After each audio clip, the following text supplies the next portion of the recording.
ఓం నమ శివాయ. ఏకాంబరేశ్వర స్వామి దేవాలయం.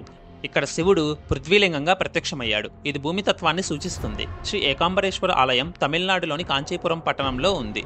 ఆలయ స్థల పురాణం ప్రకారం పార్వతీదేవి ఇక్కడ ఉన్న మామిడి వృక్షం కింద లింగాన్ని తయారు చేసి పరమశివుని కోసం తపస్సు చేయగా శివుడు పార్వతిని పరీక్షించదలిచి అగ్నిని పంపాడట.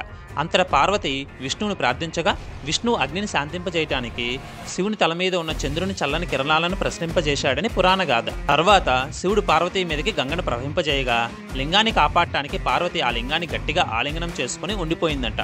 అప్పుడు అమ్మవారి మహిమను తెలుసుకున్న గంగ పార్వతీదేవికి ఎలాంటి హాని కలిగించలేదు.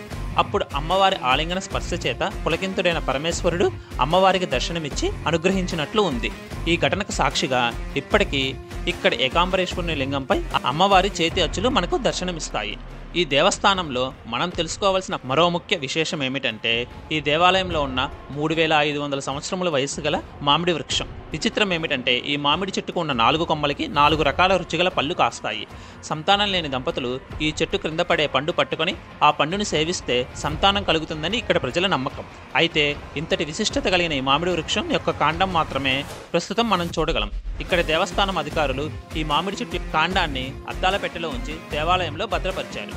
మామిడి చెట్టు క్రింద వెలవడం వల్లనే ఇక్కడ శివుణ్ణి ఏకాంబరేశ్వరుడు అని పిలుస్తారు. ఏకా అంటే ఒకటి, ఆమ్రా అంటే మామిడి.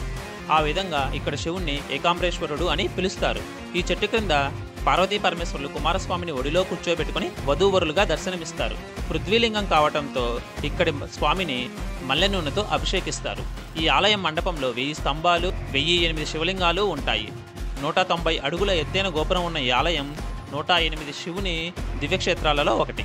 ఓం నమ శివాయ.